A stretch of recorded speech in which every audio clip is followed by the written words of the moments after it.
Kartika Febriani dengan NIM 2403010073. Izinkan saya membuat video ini. Tujuan saya membuat video ini adalah untuk memenuhi mata kuliah telaah kurikulum. Baiklah, saya akan memaparkan materi yang pertama, yaitu konsep kurikulum KTSP dan kurikulum 2013. Konsep kurikulum 2013 atau K13 adalah kurikulum yang diterapkan di Indonesia sejak tahun 2013 sebagai pengganti kurikulum tingkat satuan pendidikan atau KTSP. Tujuan dari K13 adalah untuk menciptakan peserta didik yang kompeten dan memiliki karakter yang baik dengan memperhatikan perkembangan zaman serta kebutuhan pendidikan yang relevan. Nah, selanjutnya yaitu kurikulum KTSP. Nah, jadi pada kurikulum KTSP, pembelajaran bahasa Indonesia lebih menekankan pada kompetensi dasar berupa kemampuan untuk menguasai bahasa dalam bentuk yang baku dan formal, dengan tujuan agar siswa dapat memahami dan menggunakan bahasa Indonesia dalam konteks akademik.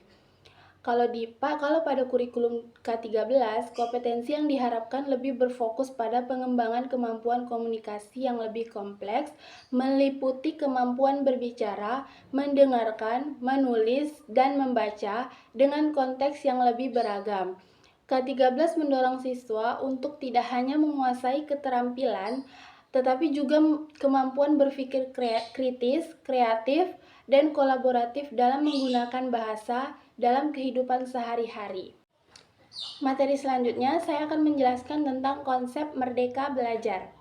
Konsep merdeka belajar adalah sebuah pendekatan pembelajaran yang digagas oleh Kementerian Pendidikan Kebudayaan, Riset, dan Teknologi Indonesia sebagai bagian dari upaya untuk menciptakan sistem pendidikan yang lebih fleksibel.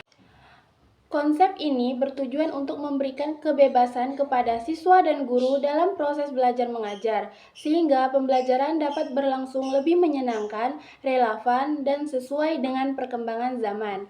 Berikut adalah beberapa konsep merdeka belajar. Yang pertama yaitu kebebasan untuk menentukan kurikulum. Yang kedua, fleksibel dalam metode pembelajaran. Yang ketiga, penilaian yang beragam dan berfokus pada proses. Yang keempat, pemberdayaan siswa. Yang kelima, pengembangan karakter dan keterampilan abad 21. Yang keenam, itu ada guru sebagai fasilitator. Yang ketujuh, pendidikan yang berpusat pada siswa. Dan yang terakhir adalah menggunakan teknologi dalam pembelajaran.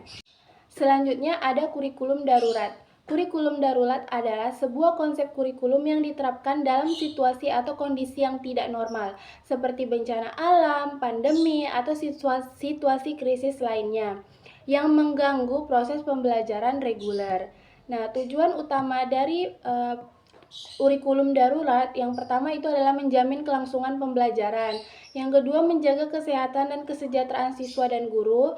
Yang ketiga, fleksibilitas dalam proses pembelajaran. Dan yang terakhir adalah mengurangi ketimpangan akses atau menghadirkan kesempatan belajar bagi semua siswa meskipun dengan berbagai keterbatasan seperti akses internet atau perangkat teknologi.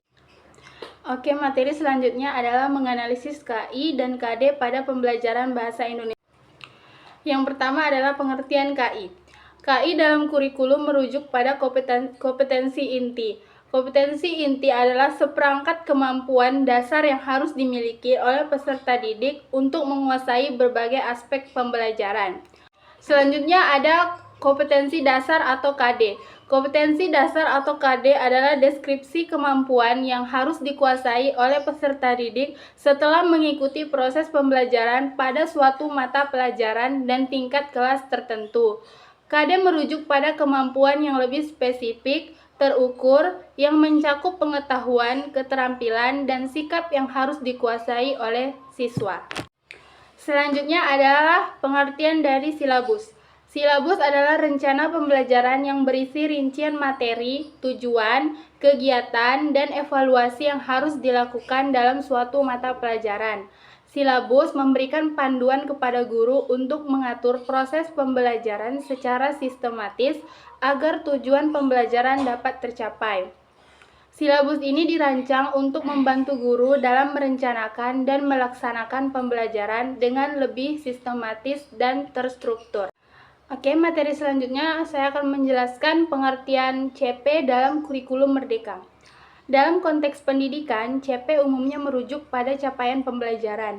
Capaian pembelajaran adalah deskripsi atau indikator tentang pengetahuan, keterampilan, dan sikap yang diharapkan dapat dicapai oleh peserta didik setelah mengikuti proses pembelajaran dalam suatu mata pelajaran atau program pendidikan. Selanjutnya adalah pengertian elemen. Dalam kurikulum merdeka, elemen-elemen kurikulum merujuk pada komponen-komponen dasar yang membentuk struktur dan pelaksanaan pembelajaran. Elemen-elemen ini dirancang untuk memberikan fleksibilitas dan kebebasan dalam mengelola pembelajaran agar lebih relevan dengan kebutuhan peserta didik, konteks daerah, serta pengembangan zaman. Dan yang terakhir ada pengertian TP. Dalam konteks kurikulum merdeka, TP merujuk pada topik pembelajaran. Topik pembelajaran adalah bagian dari materi yang diajarkan dalam kurikulum dan berfungsi untuk memfokuskan pembelajaran pada pokok bahasan tertentu yang relevan dengan tujuan pembelajaran.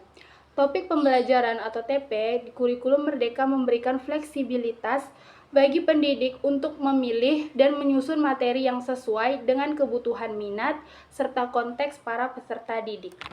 Baiklah, itu saja presentasi yang dapat saya sampaikan. Terlebih dan kekurangan saya mohon maaf. Terima kasih atas perhatiannya dan selamat siang. Bye-bye.